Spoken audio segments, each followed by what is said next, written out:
अस्सलाम वालेकुम, सत श्री अकाल। मैं शुरू करांगा अलामा इकबाल दे इस शेर तो। ए ताहिरे लाहौती, उस रिज़्क से मौत अच्छी जिस रिज़्क से आती हो परवाज में कोताही। अलामा साहब दा ये शेर गुलाम ते आज़ाद ज़हनीयत दोनों नूं एक्सप्लेन कर दे। तुसीं पाकिस्तान दी आज़ादी दा 72वां वरा बड़ी खुशी ते चावां नाल हडसन दरिया दे कंढे मना रहे हो।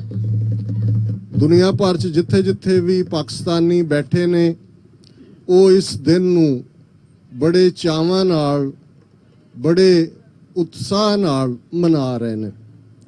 ज़ाहिर है तुहाडे कोल कायदे आज़म मुहम्मद अली जिन्हां वर्गे ईमानदार फॉरसाइटेड स्टेट्समैन सन, जिन्हां ने ये मुल्क अंग्रेज़ां ते कांग्रेस दे सैकुलर लबादे विच लुके हुए हिंदूत्वी लीडरां गांधी ते नेहरू तो खिंच के इस मुल्क नूं बनाया। अंग्रेजी दी एक एक्सप्रैशन है, to get victory out of the jaws of defeat. और इस विच कोई शक नहीं है, बेशक जिहड़ा नैरेटिव भारत दे स्कूलों च उन्हां दी टैक्सट बुक्स पढ़ाया जांदे कि जिवें अंग्रेज़ उन्हां ने पाकिस्तान बना दिता। बहुत वार उन्हां दे लीडर कुछ समा पहलां तक, हुण दो एक्सैप्शनस बनी है। एक फॉरेन मिनिस्टर जसवंत सिंह जिन्हें किताब लिखी और उन्हें कहा कि कायदे आज़म जेन्यूनली सचमुच सैकुलर सन, ते जो फिर हाल जसवंत सिंह दा उन्हां हिंदू तवियां ने किया जिन्हां कोल अज पावर है, वो बिल्कुल अनवैप्ड अनऑनर्ड एंड अनसंग उसकी मौत हुई। दूसरा LK अडवाणी, ये LK अडवाणी वो बंदे जिन्हें 1984 नवंबर 84 नूं जिहड़ी सिखां दी नस्लकुशी इंदिरा गांधी ने प्लान की भारत भर दे विच। जून 84 का घल्लूकार है जिसनों असी शब्द इस्तेमाल करते वैसटर्न टर्मिनोलॉजी दे विच इसनूं ज्यूज ने होलोकॉस्ट का नाम दिता है। बॉसनिया दे विच जो मुसलमानां नाल होया उसनूं एथनिक क्लिनजिंग कहा गया है। अज इसनूं जेनोसाइड करके जानिया जांदा है। इस दियां वखरियां स्टेजिस ने, मैं उस डिटेल दे विच नहीं जावांगा, पर इस विच कोई शक नहीं कि इंदिरा गांधी ने प्लान किया सी कि 84 दियां इलैक्शनस वो सिखां दी नस्लकुशी करके मेजोरिटी जिहड़ी है अक्सरीयत दे विच हिंदू उन्हां नूं खुश करके जितेगी। वो पार्शली कामयाब रही। जून 84 नूं अटैक होया साडे प्राण प्यारे दरबार साहिब दे उत्ते, 37 इतिहासक गुरुद्वारियां दे उत्ते। पर सिख कौम जिस दे बेसिक ट्रेनिंग दे विच ये गल शामिल है, जदों असीं खालसा कॉन्सैप्ट दी गल करदे ते ज़ाहिर है कि खालसे दा ये मोटिव है कि शस्त्र गरीब की रख्या जरवाणे की पख्या, कि for the protection of the down trodden, for the uplifting of the downtrodden and punishing the tyrant। और ये गल इतिहास ने अजोके टाइम च भी देखी।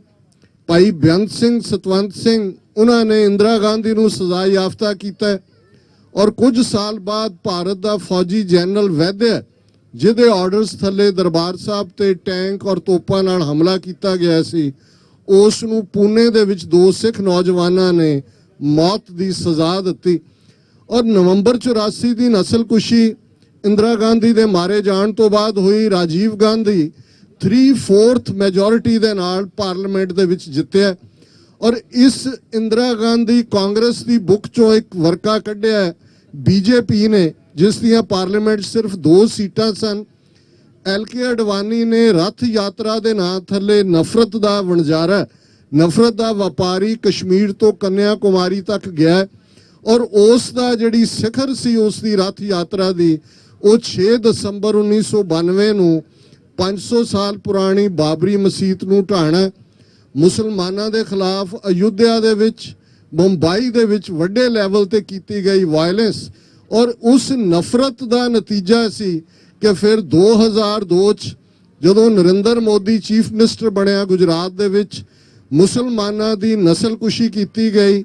ਗੋਧਰਾ ਰੇਲਵੇ ਕਾਂਡ ਤਾਂ ਇੱਕ ਬਹਾਨਾ ਸੀ ਕਿਉਂਕਿ ਨਵੰਬਰ 84 ਚ ਸਿੱਖਾਂ ਦੀ ਨਸਲਕੁਸ਼ੀ ਕਰਕੇ ਰਾਜੀਵ ਗਾਂਧੀ ਪਾਵਰ ਚ ਆਇਆ ਸੀ ਔਰ ਨਰਿੰਦਰ ਮੋਦੀ ਦੀ ਵੀ ਇਹੀ ਕੁਆਲੀਫਿਕੇਸ਼ਨ ਬਣੀ ਪ੍ਰਾਈਮ ਮਿਨਿਸਟਰ ਬਣਨ ਤੱਕ ਕਿ ਉਹਨੇ ਗੁਜਰਾਤ ਚ ਮੁਸਲਮਾਨਾਂ ਦੀ ਨਸਲਕੁਸ਼ੀ ਕੀਤੀ ਹੈ ਔਰ ਇਹ ਸਾਨੂੰ ਸੂਟ ਕਰਦੇ। ਅੱਜ ਜੋ ਭਾਰਤ ਦੇ ਹਾਲਾਤ ਨੇ, ਮੈਂ ਡੀਟੇਲ ਚ ਨਹੀਂ ਜਾਵਾਂਗਾ, ਤੁਸੀਂ ਕਾਫੀ ਵਕਤ ਤੋਂ ਬੈਠੇ ਹੋ, ਅੱਜ 90+ ਟੈਂਪਰੇਚਰ ਵੀ ਸੀ, ਪਰ ਇੱਕ ਗੱਲ ਦਾ ਧਿਆਨ ਰਹੇ, ਤੁਸੀਂ ਖੁਸ਼ਕਿਸਮਤ ਹੋ ਕਿ ਕਾਇਦੇ ਆਜ਼ਮ ਤੁਹਾਨੂੰ ਮਿਲੇ, ਤੁਹਾਨੂੰ ਪਾਕਿਸਤਾਨ ਮਿਲਿਆ। ਇਸ ਮੁਲਕ ਦੀ ਹਿਫਾਜ਼ਤ ਅੱਜ ਤੁਹਾਡੇ ਉੱਥੇ ਚੇਂਜ ਹੋਈ ਹੈ ਪੋਲੀਟੀਕਲ, ਔਰ ਮੈਂ ਸਮਝਦਾ ਵੀ ਡਾਇਸਪੋਰਾ ਕਮਿਊਨਿਟੀਜ਼ ਦੇ ਜ਼ਿੰਮੇ ਬਹੁਤ ਵੱਡੀ ਜ਼ਿੰਮੇਵਾਰੀ ਹੁੰਦੀ ਹੈ। ਜਿਹੜੇ ਪਾਕਿਸਤਾਨ ਦੇ ਵਿੱਚ ਲੋਕ ਨੇ ਉਹਨਾਂ ਦੀਆਂ ਰੋਟੀ ਕੱਪੜਾ ਮਕਾਨ ਦੀਆਂ ਪ੍ਰੋਬਲਮਸ ਵੀ ਨੇ, ਉਹਨਾਂ ਦੇ ਵਿੱਚ ਹੋਰ ਫੈਕਟਰ ਵੀ, ਉਹ ਡੇ ਟੂ ਡੇ ਲਾਈਫ ਦੀਆਂ ਤੰਗਦਸਤੀਆਂ ਨਾਲ ਜੂਝਦੇ ਨੇ। ਬਾਹਰਲੇ ਮੁਲਕਾਂ ਜਿਹੜੇ ਪਾਕਿਸਤਾਨੀ ਭੈਣ ਭਰਾ ਹੈ, ਇੱਕ ਜਨਰੇਸ਼ਨ ਜ਼ਰੂਰ ਮਿਹਨਤ ਕਰਦੀ ਹੈ, ਦਿਨ ਰਾਤ ਆਪਣਾ ਕਿਰਤ ਕਰਦੀ ਹੈ ਇਮਾਨਦਾਰੀ ਦੇ ਨਾਲ। ਅੱਜ ਤੁਹਾਡੀ ਸੈਕੰਡ ਥਰਡ ਜਨਰੇਸ਼ਨ ਹੈ, ਕਿਉਂਕਿ 20-25 ਸਾਲ ਦੀ ਜਨਰੇਸ਼ਨ ਮੰਨੀ ਜਾਂਦੀ ਹੈ, ਅਮਰੀਕਾ 'ਚ 72 ਸਾਲ ਹੋ ਗਏ ਨੇ, ਤੁਹਾਡੀ ਥਰਡ ਜਨਰੇਸ਼ਨ ਤੱਕ ਪਹੁੰਚਦੇ ਆ। ਅੱਜ ਤੁਹਾਡੇ ਬੱਚੇ ਬੱਚੀਆਂ ਇੱਥੋਂ ਦੇ ਸਿਸਟਮ ਨੂੰ ਚੰਗੀ ਤਰ੍ਹਾਂ ਸਮਝਦੇ ਨੇ ਔਰ ਇਹ ਗੱਲ ਬੜੀ ਇੰਪੋਰਟੈਂਟ ਹੈ ਕਿ ਡਾਇਸਪੋਰਾ ਕਮਿਊਨਿਟੀ, ਤੁਹਾਡੇ ਵਿਦਨ ਪਾਕਿਸਤਾਨ ਇਖਤਲਾਫਾਤ ਹੋ ਸਕਦੇ ਨੇ, ਕੋਈ ਪਾਕਿਸਤਾਨ ਪੀਪਲਸ ਪਾਰਟੀ ਦਾ ਸਪੋਰਟਰ ਹੋਏਗਾ, ਕੋਈ ਪਾਕਿਸਤਾਨ ਮੁਸਲਿਮ ਲੀਗ ਦਾ ਹੋਏਗਾ, ਕੋਈ ਤਹਿਰੀਕ-ਏ ਇਨਸਾਫ ਦਾ ਹੋਏਗਾ, ਪਰ ਇੱਕ ਗੱਲ ਯਾਦ ਰੱਖੋ ਕਿ ਇਸ ਵੇਲੇ ਪਾਕਿਸਤਾਨ ਦੇ ਉੱਤੇ ਇੱਕ ਹਕੂਮਤ ਜਾਂ ਇੱਕ ਸਿਸਟਮ ਦੀ ਸਾਜ਼ਿਸ਼ ਨਹੀਂ ਹੈ। ਇੰਡੀਆ ਜੋ ਕੁਝ ਕਸ਼ਮੀਰ 'ਚ ਕਰ ਰਿਹਾ ਹੈ, ਜ਼ਾਹਰ ਹੈ, ਮੈਂ ਸਰਦਾਰ ਸਵਾਰ ਖਾਨ ਸਾਹਿਬ ਨਾਲ ਗੱਲਬਾਤ ਕਰ ਰਿਹਾ ਸੀ, ਮੈਂ ਕਿਹਾ ਜੀ ਭਾਰਤ ਦੇ ਵਿੱਚ 200 ਮਿਲੀਅਨ ਮੁਸਲਮਾਨ ਤਾਂ ਡਰਾ ਲਿਆ ਹਿੰਦੂਆਂ ਨੇ, ਉਹਨਾਂ ਨੇ ਤਾਂ ਮੰਨ ਲਿਆ, ਬੀਜੇਪੀ ਦਾ ਇੱਕ ਵਿੰਗ ਵੀ ਬਣ ਗਿਆ। ਆਫਰੀਨ ਹੈ ਕਸ਼ਮੀਰੀ ਮੁਸਲਮਾਨ ਬੱਚੇ ਬੱਚੀਆਂ ਨੂੰ ਜਿਹੜੇ ਆਜ਼ਾਦੀ ਦੀ ਲੜਾਈ ਲੜ ਰਹੇ ਨੇ। ਹਰ ਗਲੀ ਦੇ ਵਿੱਚ ਸਕੂਲਾਂ 'ਚੋਂ ਬੱਚੇ ਬੱਚੀਆਂ ਨਿਕਲਦੇ ਨੇ, ਆਜ਼ਾਦੀ ਆਜ਼ਾਦੀ, ਇਹ ਉੱਥੋਂ ਦਾ ਸਲੋਗਨ ਹੈ। ਔਰ ਇਹ ਇਸ ਵੇਲੇ ਸਭ ਤੋਂ ਵੱਡਾ ਫਿਕਰ ਹੈ ਆਰਐਸਐਸ ਦੇ ਜਿਹੜੇ ਲੋਕ ਬੈਠੇ ਨੇ ਕਿ ਉਹ ਕਸ਼ਮੀਰ ਦੀ ਆਜ਼ਾਦੀ ਤਹਿਰੀਕ ਨੂੰ ਕਦੇ ਉਹ ਦਹਿਸ਼ਤਗਰਦੀ ਦੇ ਖਾਤੇ 'ਚ ਪਾਉਣ ਦੀ ਕੋਸ਼ਿਸ਼ ਕਰਦੇ ਨੇ, ਕਦੇ ਉਹਨੂੰ ਇਸਲਾਮੀਕਰਨ ਨਾਲ ਜੋੜਦੇ ਨੇ, ਕਦੇ ਇਸਲਾਮਿਕ ਸਟੇਟ ਨਾਲ ਜੋੜਦੇ ਨੇ। ਇਸ ਸਭ 'ਚ ਨਾਕਾਮਯਾਬ ਰਹਿਣ ਤੋਂ ਬਾਅਦ ਉਹਨਾਂ ਨੇ ਹੁਣ ਕਨਸਟੀਟਿਊਸ਼ਨਲ ਇਸ਼ੂ ਚੁੱਕੇ ਕਿ 35A ਇੰਡੀਅਨ ਕਨਸਟੀਟਿਊਸ਼ਨ 'ਚ ਜਿਹਦੇ ਥੱਲੇ ਆਰਟੀਕਲ 370 ਕਸ਼ਮੀਰ ਨੂੰ ਮਿਲਿਆ, ਜੰਮੂ ਕਸ਼ਮੀਰ ਨੂੰ, ਜਿਹਦੇ ਥੱਲੇ ਕੋਈ ਗੈਰ ਜੰਮੂ ਕਸ਼ਮੀਰ ਦਾ ਉੱਥੇ ਆਪਣੀ ਪ੍ਰਾਪਰਟੀ ਬਾਏ ਨਹੀਂ ਕਰ ਸਕਦਾ। ਕਸ਼ਮੀਰ ਦਾ ਆਪਣਾ ਅੱਜ ਵੀ ਝੰਡਾ ਹੈ, ਬੇਸ਼ੱਕ ਉੱਥੇ 7 ਲੱਖ ਫੌਜ ਬੈਠੀ ਹੈ, ਪਰ ਸਿੰਬੋਲਿਜ਼ਮ ਮੌਜੂਦ ਹੈ। ਕਸ਼ਮੀਰ ਦਾ ਝੰਡਾ ਚੀਫ ਮਿਨਿਸਟਰ ਦੇ ਨਾਲ ਜਿੱਥੇ ਉਹ ਬੈਠਦਾ ਤਿਰੰਗੇ ਦੇ ਨਾਲ ਲੱਗਾ ਹੁੰਦਾ। ਕਸ਼ਮੀਰ ਦਾ ਕੋਈ ਵੀ ਭਾਰਤ ਦਾ ਕਾਨੂੰਨ ਕਸ਼ਮੀਰ 'ਚ ਉਦੋਂ ਤੱਕ ਲਾਗੂ ਨਹੀਂ ਹੁੰਦਾ ਜਦੋਂ ਤੱਕ ਕਸ਼ਮੀਰ ਦੀ ਜਿਹੜੀ ਅਸੈਂਬਲੀ ਹੈ ਉਹਨੂੰ ਪਾਸ ਨਹੀਂ ਕਰਦੀ, ਪਰ ਇਹਨੂੰ ਵੀ ਉਹ ਤੋੜ ਦੇਣਾ ਚਾਹੁੰਦੇ ਨੇ। ਇੱਕ ਉਹਨਾਂ ਨੇ ਜਾਲੀ ਜਿਹੀ ਆਪਣੀ NGO ਤੋਂ ਇਹ ਪੈਟੀਸ਼ਨ ਸੁਪਰੀਮ ਕੋਰਟ 'ਚ ਕਰਵਾਈ ਕਿ ਜੀ 35A ਜਦੋਂ 1955 ਦੇ ਵਿੱਚ ਇੰਟਰੋਡਿਊਸ ਹੋਇਆ, ਇਹ ਬਾਈ ਪ੍ਰੈਜ਼ੀਡੈਂਸ਼ੀਅਲ ਆਰਡੀਨੈਂਸ ਨੇ ਸੀ, ਔਰ ਕਿਉਂਕਿ ਦੋਨੋਂ ਇੰਡੀਆ ਪਾਕਿਸਤਾਨ 'ਚ ਹੈ ਕਿ ਜਿਹੜਾ ਵੀ ਆਰਡੀਨੈਂਸ ਹੁੰਦਾ ਉਹਨੂੰ 6 ਮਹੀਨੇ ਦੇ ਵਿੱਚ ਪਾਰਲੀਮੈਂਟ ਨੇ ਰੈਟੀਫਾਈ ਕਰਨਾ ਹੁੰਦਾ, ਤੇ ਉਹਨਾਂ ਦਾ ਇਹ ਕਹਿਣਾ ਹੈ ਜੀ ਕਿਉਂਕਿ ਪਾਰਲੀਮੈਂਟ 'ਚੋਂ ਨਹੀਂ ਲਿਆਂਦਾ ਗਿਆ ਇਸ ਲਈ ਉਹ ਅਨਕਨਸਟੀਟਿਊਸ਼ਨਲ ਹੈ। ਔਰ ਹੁਣ ਤੁਸੀਂ ਜੇ ਕਸ਼ਮੀਰ ਵੱਲ ਦੇਖੋ, ਮੈਂ ਸਰਦਾਰ ਸਾਹਿਬ ਨੂੰ ਵੀ ਇਹ ਕਹਿ ਰਿਹਾ ਸੀ ਕਿ ਅੱਜ ਫੋਕਸ ਕਿਵੇਂ ਇਹਨਾਂ ਨੇ ਬਦਲ ਦਿੱਤਾ ਹੈ। ਉੱਥੇ ਹੁਰੀਅਤ ਕਾਨਫਰੰਸ ਹੋਏ, ਉੱਥੇ ਫਾਰੂਕ ਅਬਦੁੱਲਾ ਦੀ ਪਾਰਟੀ ਜਿਹੜੀ ਹੈ ਨੈਸ਼ਨਲ ਕਾਨਫਰੰਸ ਹੋਏ, ਕਾਂਗਰਸ ਹੋਏ, ਅੱਜ ਪ੍ਰੋਟੈਸਟ ਇਸ ਗੱਲ ਤੇ ਆ ਗਏ ਕਿ ਜੀ ਇਹ ਆਰਟੀਕਲ 35A ਅਸੀਂ ਨਹੀਂ ਟੁੱਟਣ ਦੇਣਾ, ਅਸੀਂ 370 ਆਰਟੀਕਲ ਨਹੀਂ ਟੁੱਟਣ ਦੇਣਾ। ਸੋ ਜ਼ਾਹਰ ਹੈ ਕਿ ਬ੍ਰਾਹਮਣਵਾਦੀ ਇਸ ਸਾਜ਼ਿਸ਼ ਕਾਮਯਾਬ ਹੋਏ ਨੇ ਕਿ ਤੁਸੀਂ ਤਾਂ ਆਜ਼ਾਦੀ ਮੰਗਦੇ ਹੋ ਵੀ ਕਸ਼ਮੀਰੀਆਂ ਨੂੰ ਰਾਈਟ ਆਫ ਸੈਲਫ ਡਿਟਰਮੀਨੇਸ਼ਨ ਹੋਏ, ਪਲੈਬਿਸਾਈਡ ਦਾ ਹੱਕ ਹੋਏ। ਅਸੀਂ ਤਾਂ ਜੋ ਆਰਟੀਕਲ 370 ਦੇ ਥੱਲੇ, ਆਰਟੀਕਲ 35A ਦੇ ਥੱਲੇ ਜੋ ਜੰਮੂ ਕਸ਼ਮੀਰ ਨੂੰ ਮਾੜੀਆਂ ਮੋਟੀਆਂ ਕਾਨੂੰਨੀ ਐਟਲੀਸਟ ਉਹਦੀ ਰੈਕਗਨੀਸ਼ਨ ਮੰਨੀ ਹੋਈ ਹੈ, ਅਸੀਂ ਤਾਂ ਇਹਨੂੰ ਵੀ ਡਿਸਟਰੋਏ ਕਰਨਾ। ਸੋ ਇਹ ਬਹੁਤ ਇੰਪੋਰਟੈਂਟ ਰੀਜ਼ਨ ਹੈ। ਡਾਇਸਪੋਰਾ ਕਮਿਊਨਿਟੀਜ਼ ਸਟਰੈਂਥ ਹੁੰਦੀਆਂ ਨੇ ਔਰ ਇਸ ਗੱਲ ਬਾਰੇ ਕੋਈ ਭੁਲੇਖਾ ਨਹੀਂ ਹੋਣਾ ਚਾਹੀਦਾ। ਬੇਸ਼ੱਕ ਅੱਜ ਜੋ ਇਜ਼ਰਾਈਲ ਕਰ ਰਿਹਾ ਉਹਦੇ ਨਾਲ ਅਸੀਂ ਸਹਿਮਤ ਨਾ ਹੋਈਏ, ਉਹਨਾਂ ਨੇ ਕੈਪੀਟਲ ਤੈਲ ਅਵੀਵ ਤੋਂ ਜੈਰੂਸ਼ਲਮ ਲਿਆਂਦੀ ਹੈ, ਉਹ ਜ਼ੁਲਮ ਕਰ ਰਹੇ ਨੇ ਫਲਸਤੀਨੀਆਂ ਤੇ, ਅਸੀਂ ਉਹਨੂੰ ਹਮੇਸ਼ਾ ਕੰਡੈਮ ਕਰਦੇ ਹਾਂ ਔਰ ਕਰਦੇ ਰਹਾਂਗੇ। ਪਰ ਇੱਕ ਗੱਲ ਦਾ ਧਿਆਨ ਰਹੇ ਕਿ ਇਜ਼ਰਾਈਲ ਬਣਾਉਣ 'ਚ ਡਾਇਸਪੋਰਾ ਜੂਇਸ਼ ਕਮਿਊਨਿਟੀ ਨੇ ਸਭ ਤੋਂ ਵੱਡਾ ਰੋਲ ਅਦਾ ਕੀਤਾ। ਇੱਥੇ ਪ੍ਰੈਜ਼ੀਡੈਂਟ ਰੂਜ਼ਵੈਲਟ ਨਹੀਂ ਸੀ ਮੰਨਿਆ, ਉਹ ਪ੍ਰੈਜ਼ੀਡੈਂਟ ਟਰੂਮੈਨ ਤੱਕ ਪਹੁੰਚੇ, ਇੱਕ ਵੱਖਰੀ ਕਹਾਣੀ ਹੈ। ਔਰ ਅੱਜ ਬੇਸ਼ੱਕ ਇਜ਼ਰਾਈਲ ਦੇ ਵਿੱਚ ਲਗਭਗ 7-8 ਮਿਲੀਅਨ ਜੂ ਰਹਿੰਦੇ ਨੇ, ਅਮਰੀਕਾ 'ਚ 6 ਮਿਲੀਅਨ ਹੋਣਗੇ, ਪਰ ਜੂਇਸ਼ ਡਾਇਸਪੋਰਾ ਇਜ਼ਰਾਈਲ ਦੀ ਅੱਖ ਜੇ ਲਾਲ ਹੋ ਜਾਏ ਤੇ ਉਹ ਵਕਤ ਪਾ ਦਿੰਦੇ ਨੇ। ਇਹੀ ਕਾਰਨ ਹੈ ਕਿ ਪੈਟ ਬੁਕਾਨਨ ਇੱਕ ਬੜਾ ਕੰਜ਼ਰਵੇਟਿਵ ਹੋਸਟ ਰਿਹਾ CNN ਦਾ, ਇਹਨੇ ਇੱਕ ਵਾਰੀ ਕਿਹਾ ਸੀ ਕਿ US Congress and Senate is the occupied territory of Israel. ਇੰਨੇ ਪਾਵਰਫੁਲ ਨੇ ਕਿਉਂਕਿ ਇਹਨਾਂ ਨੇ ਐਜੂਕੇਸ਼ਨ ਦਾ ਸਹਾਰਾ ਲਿਆ, ਸਿਸਟਮ ਦੇ ਵਿੱਚ ਵੜੇ। ਔਰ ਇਹੀ ਗੱਲ ਅਸੀਂ ਅਰਮੀਨੀਅਨ ਜੈਨੋਸਾਈਡ ਦੇ ਹਵਾਲੇ ਨਾਲ ਦੇਖਦੇ ਕਿ ਕਿੰਨੀ ਵੱਡੀ ਉਹਨਾਂ ਦੀ ਲੌਬੀ ਹੈ। ਔਰ ਮੈਂ ਇਹ ਜ਼ਰੂਰ ਗੁਜ਼ਾਰਿਸ਼ ਕਰਾਂਗਾ, ਬਾਕੀ ਤੁਸੀਂ ਸਾਰੇ ਸਿਆਣੇ ਹੋ, ਪਰ ਪਾਕਿਸਤਾਨ ਦੇ ਮੁੱਦੇ 'ਚ ਜਿਹੜਾ ਵੀ ਲੋਕਾਂ ਨੇ ਚੁਣ ਕੇ ਬੰਦਾ ਲਿਆਂਦਾ, ਇਹ ਸਾਡੇ ਮੁਲਕਾਂ 'ਚ ਹੁੰਦਾ ਥੋੜਾ ਬਹੁਤ ਦੋਨੋਂ ਪਾਸਿਆਂ 'ਚ ਹੀ ਹੈ, ਪਰ ਇਸ ਵੇਲੇ ਵਿਦ ਸੋਲੀਡੈਰਿਟੀ ਪਾਕਿਸਤਾਨ ਨੂੰ ਸੇਵ ਕਰਨ ਦੇ ਲਈ ਸਭ ਤੋਂ ਵੱਡਾ ਰੋਲ ਡਾਇਸਪੋਰਾ ਪਾਕਿਸਤਾਨੀ ਕਮਿਊਨਿਟੀ ਦਾ ਹੋਏਗਾ। ਅਮਰੀਕਨਾਂ ਨੇ IMF ਨੂੰ ਵੀ ਘੁਰਕੀ ਮਾਰੀ ਹੈ ਕਿ ਜੀ ਪਾਕਿਸਤਾਨ ਨੂੰ ਅਸੀਂ ਕੰਸੈਸ਼ਨ ਨਹੀਂ ਦੇਣਾ। ਅਜੇ ਤੱਕ ਕੋਈ ਪਾਕਿਸਤਾਨੀ ਐਂਬੈਸਡਰ ਜਾਂ ਦੂਜੇ ਉਹਨਾਂ ਨੇ ਜਿਹੜੇ ਨਿਊਲੀ ਇਲੈਕਟ ਨੇ ਇਮਰਾਨ ਖਾਨ ਜਿਹੜੇ ਸਹੁੰ ਚੁੱਕਣ ਜਾ ਰਹੇ ਨੇ, ਉਹਨਾਂ ਨੂੰ ਮੁਬਾਰਕਬਾਦ ਨਹੀਂ ਦਿੱਤੀ। $1 ਬਿਲੀਅਨ ਤੋਂ 150 ਮਿਲੀਅਨ ਤੱਕ ਏਡ ਲਾਏ ਨੇ, ਇੱਕਦਮ US ਕਾਂਗਰਸ 'ਚ ਪਾਸ ਹੋਇਆ। ਸੋ ਇਹ ਚੰਗੇ ਸਿੰਪਟਮ ਨਹੀਂ ਨੇ। ਇੰਡੀਆ ਦਾ ਜੋ ਦੇਖ ਲਓ, ਜਿਹੜੇ ਇਮਰਾਨ ਖਾਨ ਹਰ ਚੌਥੇ ਦਿਨ ਬੰਬਈ ਗਏ ਹੁੰਦੇ ਸੀ, ਜਿਨ੍ਹਾਂ ਨੇ ਕਰਨ ਥਾਪਰ ਤੋਂ ਲੈ ਕੇ ਹਰ ਇੰਡੀਅਨ ਮੀਡੀਆ ਨੂੰ ਇੰਟਰਵਿਊ ਦਿੱਤਾ ਹੈ, ਇੱਕ ਖੁੱਲਾ ਖਲਾਸਾ ਬੰਦਾ, ਇੱਕ ਇਮਾਨਦਾਰ ਕਿਸਮ ਦਾ, ਖੁੱਲ ਕੇ ਗੱਲ ਕਹਿਣ ਵਾਲਾ। ਜਿੰਨੀ ਹੇਟਰੇਟ ਇਸ ਸਾਰੇ ਪੀਰੀਅਡ 'ਚ ਇੰਡੀਅਨ ਮੀਡੀਆ ਨੇ ਇਮਰਾਨ ਖਾਨ ਦੇ ਖਿਲਾਫ ਲਿਆਂਦੀ ਹੈ, ਉਹਨਾਂ ਦੀਆਂ 3-3 ਫੁੱਟ ਦੀਆਂ ਐਂਕਰਸ ਉਛਲ ਕੇ ਇਵੇਂ ਕਰ ਰਹੀਆਂ ਨੇ ਜਿਵੇਂ ਕਿ ਪਤਾ ਨਹੀਂ ਕੀ ਹੋ ਗਿਆ ਪਾਕਿਸਤਾਨ ਇਮਰਾਨ ਖਾਨ ਦੇ। ਇਹ ਜ਼ਹਿਨੀਅਤ ਸ਼ੋਅ ਕਰਦੇ। ਸੋ ਇਹ ਸਭ ਤੋਂ ਇੰਪੋਰਟੈਂਟ ਹੈ ਕਿ ਪਾਕਿਸਤਾਨੀ ਡਾਇਸਪੋਰਾ ਇਹ ਮੈਸੇਜ ਵੀ ਦੇ ਆਪਣੇ ਪਿੱਛੇ ਭੈਣਾਂ ਭਰਾਵਾਂ ਨੂੰ ਕਿ ਕੋਈ ਗੱਲ ਨਹੀਂ, ਅਮਰੀਕਾ ਦੀ ਏਡ ਕਚਕੌਲ ਲੈ ਕੇ ਕਦੋਂ ਤੱਕ ਕੌਮਾਂ ਇੱਜ਼ਤ ਨਾਲ ਜੀ ਸਕਦੀਆਂ ਨੇ। ਤੋੜੋ ਕਚਕੌਲ ਨੂੰ ਕਿ ਭਾਈ ਅਸੀਂ ਖੜੇ, ਅਸੀਂ ਡਾਇਸਪੋਰਾ ਕਮਿਊਨਿਟੀ, ਅਸੀਂ ਇਨਵੈਸਟਮੈਂਟ ਕਰਾਂਗੇ ਪਾਕਿਸਤਾਨ, ਅਸੀਂ ਜਾਵਾਂਗੇ, ਅਸੀਂ ਇਹਨੂੰ ਸਕਸੈਸਫੁਲ ਬਣਾਵਾਂਗੇ, ਕਿਉਂਕਿ ਇਹ ਸਕਸੈਸ ਬੜੀ ਜ਼ਰੂਰੀ ਹੈ ਤੁਹਾਡੀ ਸਰਵਾਈਵਲ ਲਈ ਵੀ। ਨਹੀਂ ਤਾਂ ਜੇ ਇੰਡੀਆ ਦਾ ਹਾਲ ਦੇਖਣਾ, ਉਹਨਾਂ ਨੇ ਅਖੰਡ ਭਾਰਤ ਦਾ ਕਨਸੈਪਟ, RSS ਦੀ ਆਈਡੀਓਲੋਜੀ 1925 ਚ RSS ਹੋਣ ਚਾਹੁੰਦੀ ਹੈ। ਡਾਕਟਰ ਹੈਡਗਵੇਅਰ, ਗੋਲਵਲਕਰ, ਕਦੇ ਤੁਸੀਂ ਗੋਲਵਲਕਰ ਦੀਆਂ ਬੁੱਕਸ ਪੜ੍ਹੋ, ਉਹਦੇ ਵਰਕਸ ਦੇਖੋ।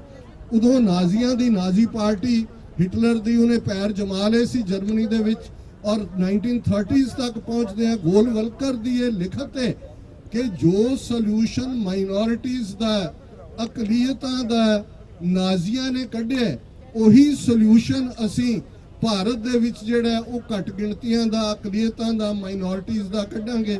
ਔਰ ਕੋਈ ਭੁਲੇਖਾ ਨਹੀਂ ਹੈ, ਮੋਦੀ 4 ਸਾਲ ਉਹਨੂੰ ਰਾਜ ਕਰਦਿਆਂ ਹੋਏ ਨੇ, 200 ਮਿਲੀਅਨ ਮੁਸਲਮਾਨ ਨੇ, 20 ਕਰੋੜ ਕੋਈ ਛੋਟੀ ਗਿਣਤੀ ਨਹੀਂ ਹੁੰਦੀ। ਪਰ ਇੱਕ ਕਸ਼ਮੀਰੀ ਮੁਸਲਮਾਨ ਨੂੰ ਛੱਡ ਕੇ ਜਿਹੜਾ ਖਲੋਤਾ ਹੈ ਆਜ਼ਾਦੀ ਲਈ, ਭਾਰਤ ਦਾ ਮੁਸਲਮਾਨ ਉਹਨਾਂ ਨੇ ਡਰਾ ਲਏ। ਉਹ ਗੱਲ ਵੀ ਨਹੀਂ ਕਰਦੇ ਬਹੁਤ ਸਾਰੇ। ਮੈਂ ਈਵਨ ਅਮਰੀਕਾ ਦੇ ਵਿੱਚ ਪਿਛਲੇ 30 ਸਾਲ ਤੋਂ ਖਾਲਿਸਤਾਨ ਦੇ ਐਕਟਿਵਿਸਟ ਹੋਣ ਦੇ ਨਾਤੇ ਇਹ ਦੇਖਦੇ ਹਾਂ, ਅਸੀਂ ਸਾਂਝੇ ਪ੍ਰੋਟੈਸਟ ਵੀ ਕਰਦੇ ਹਾਂ।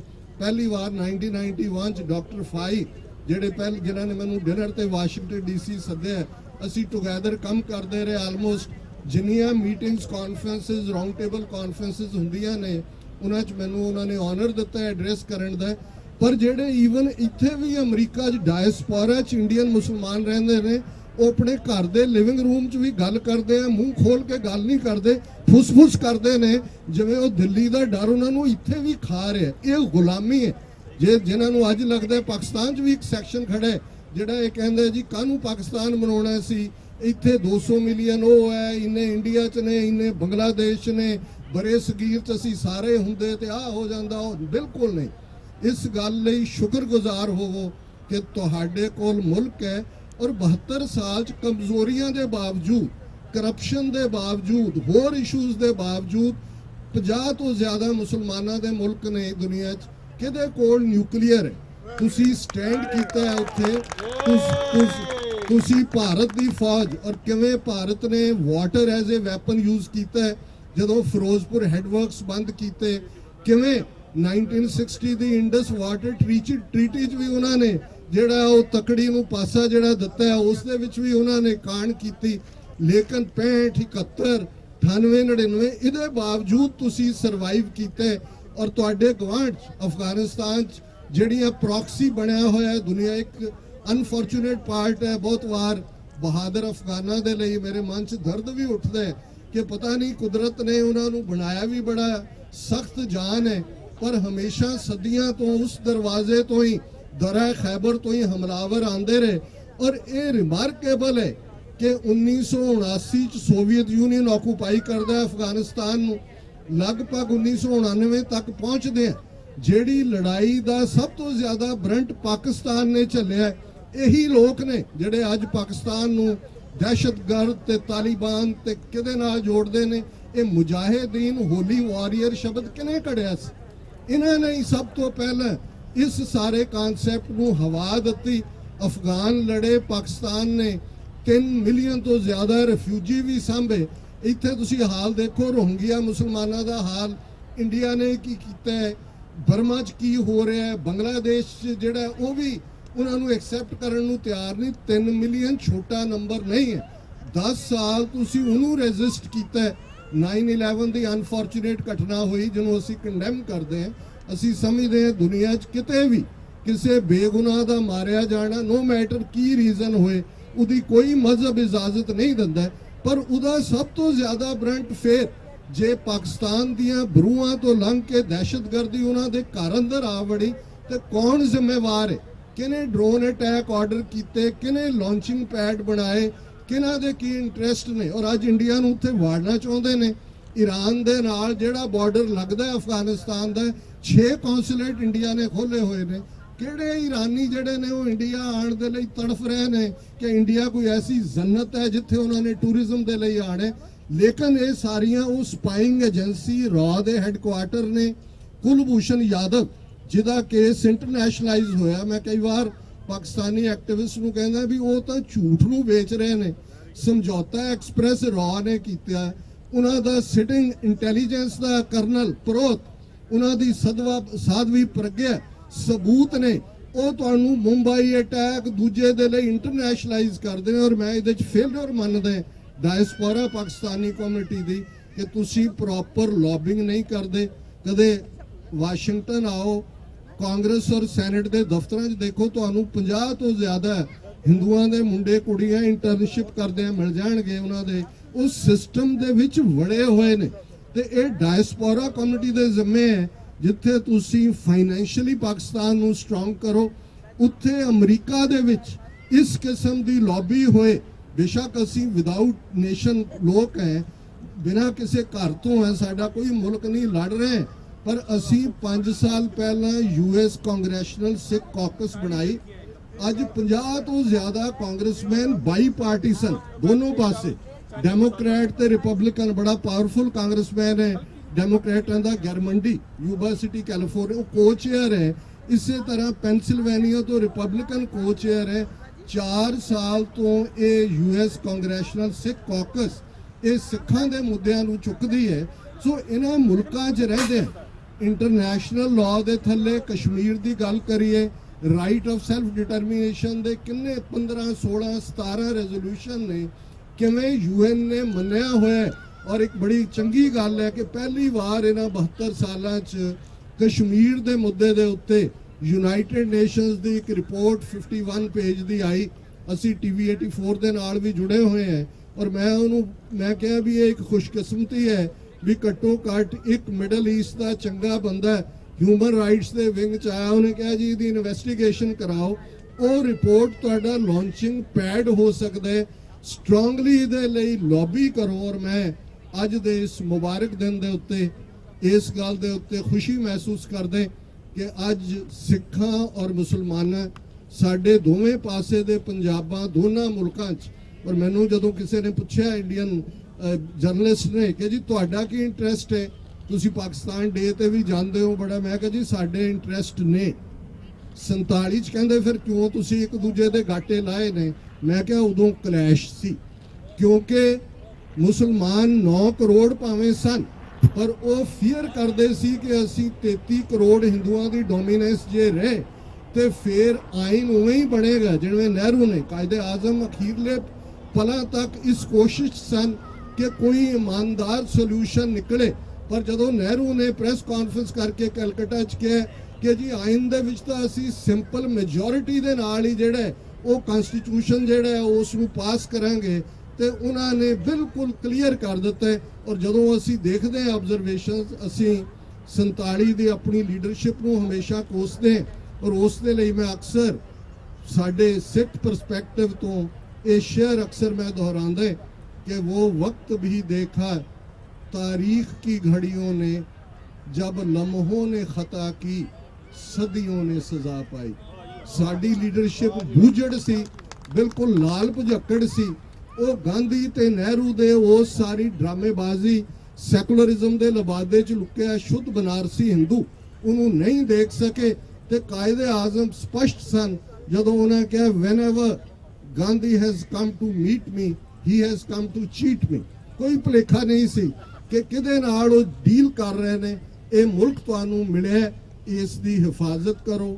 ਆਪਣੇ ਬੱਚਿਆਂ ਨੂੰ ਖਾਸ ਤੌਰ ਤੇ ਜਦੋਂ ਮੈਂ ਲੌਬਿੰਗ ਔਰ ਦੂਸਰੇ ਦੀ ਗੱਲ ਕੀਤੀ ਹੈ, ਇਹ ਬੜਾ ਇੰਪੋਰਟੈਂਟ ਹੈ।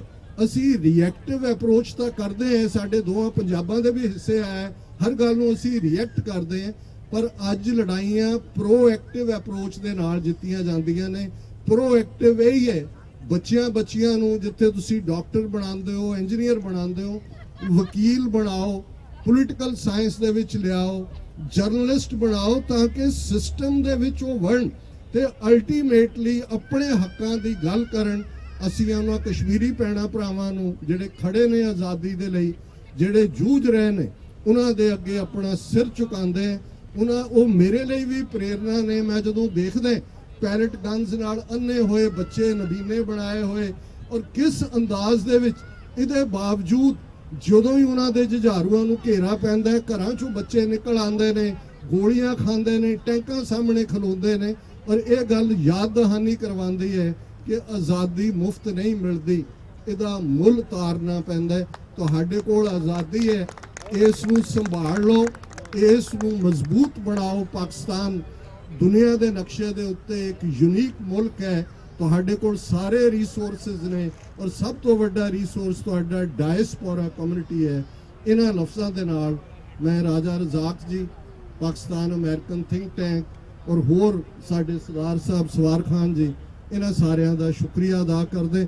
ਔਰ ਇਹ ਗੱਲ ਮੈਂ ਕਨਕਲੂਜਨ ਦੇ ਵਿੱਚ ਕਹਿ ਦਿਆਂ ਕਿ ਜਿਵੇਂ ਬੈਂਜਾਮਿਨ ਫ੍ਰੈਂਕਲਿਨ ਅਮਰੀਕਨ ਪ੍ਰੈਜ਼ੀਡੈਂਟ ਦੀ ਇੱਕ ਕੋਟ ਹੈ ਕਿ we all should hang together otherwise we will be hanged separately. ਇਹ ਸਾਡੇ ਲਈ ਇਕੱਠੇ ਹੋਣ ਦਾ ਵੇਲਾ ਹੈ, ਇਕੱਠੇ ਹੋਣ ਦੀ ਲੋੜ ਹੈ। ਬਹੁਤ ਬਹੁਤ ਮੁਬਾਰਕ।